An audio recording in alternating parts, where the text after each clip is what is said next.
Is Orient actually good now? No, absolutely not. A few months ago, I made a video reviewing the first core of the anime Orient, and it wasn't super positive. However, even though it wasn't good, it was steadily improving with each arc, and I was somewhat looking forward to checking out this arc, so I gave it a chance. But somehow this arc of Orient was actually worse than all of the prior arcs. One person commented on my last video saying the next part is exceptional, and I agree. It was exceptionally terrible. Let's analyze the crap out of this part in order to figure out where it all went wrong.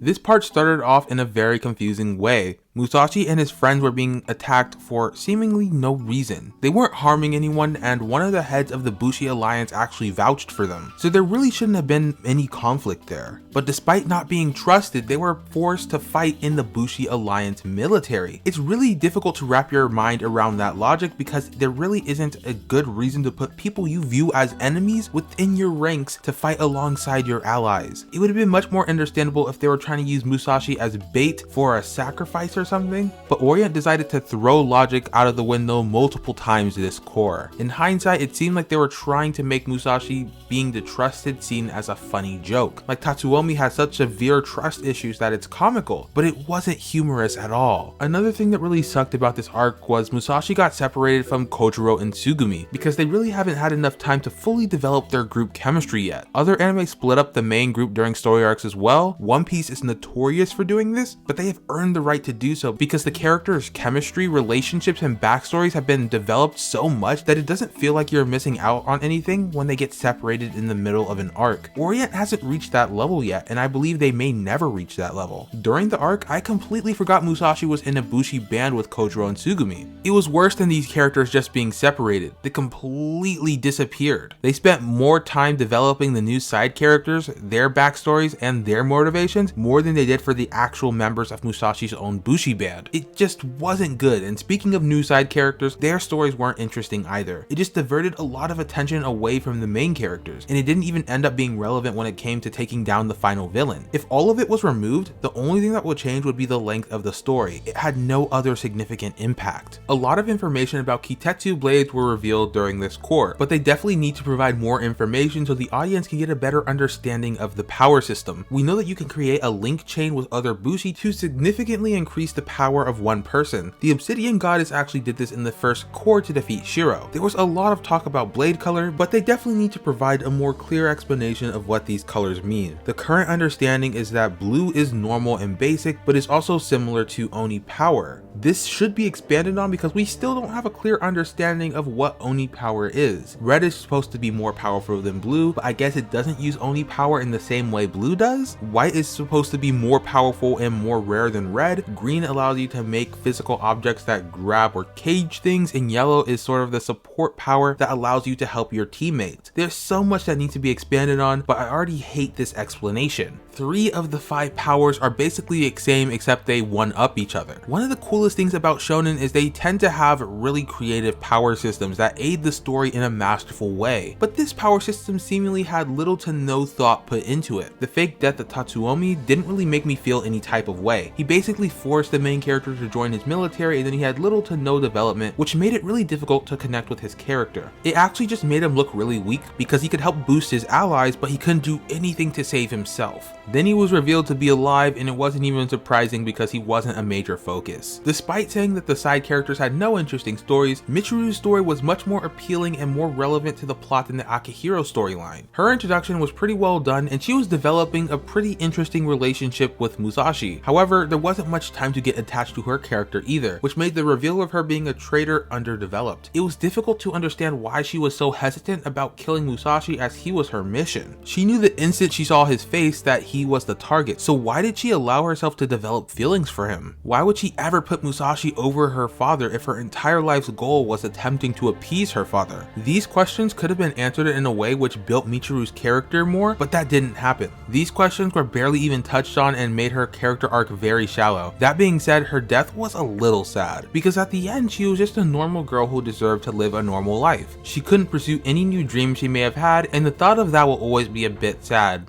However, that doesn't change the overall failings of the way she was written. The final thing we're going to be talking about is the action scenes, because they were not great. There was only one action scene that really stood out, the Musashi power-up fight at the end, and even that was done poorly. First, his power should have awakened so much sooner when he drank the blood of the obsidian goddess. It seemed like he only awakened it at the most convenient time possible so he could have enough power to beat the bad guy and save the day. So this power-up just didn't hit as hard as a lot of other shonen ones that are more tied to their character, emotional growth, and to the overall theme of the show. The fight that ensued afterwards was extremely idiotic and it didn't really make much sense. Musashi lost his arm in the middle of the fight and he had almost no reaction to it. He was just like, I could probably win with just one arm, and then proceeded to easily defeat the enemy. Losing an arm should be treated as a traumatic experience, but Musashi reacted to it in the same way one would react to being bruised. Not only that, but his arm just grew back at the end with no explanation. When you watch two people fight, there are generally consequences of the battle. For example, Deku from My Hero Academia gets bruised if he uses more power than he can handle, and he could potentially risk permanent damage to his body. This is a real consequence of battle that somewhat raises the stakes every time he fights and uses his powers. In Orient, since Musashi can just regrow limbs without any explanation, it seems like the only consequence from battle is potential death, and the protagonist probably won't be dying anytime soon, so there are no consequences. There were some other action scenes that were slightly memorable, like Kanetsu fighting that random dude who took away his senses, and Narutora versus Shiro. The Kanetsu fight was overloaded with flashbacks that didn't really aid the story or the fight, so it became very boring very quickly. And the Narutora versus Shiro battle was cool, but the ending was a bit anticlimactic since Shiro obviously survived his attack. There wasn't much mention of how he survived or much less escaped, which doesn't make a lot of sense. There were so many cool shots, but overall these battles were very lackluster. Overall, the show ended up turning out exactly like I predicted in my last review.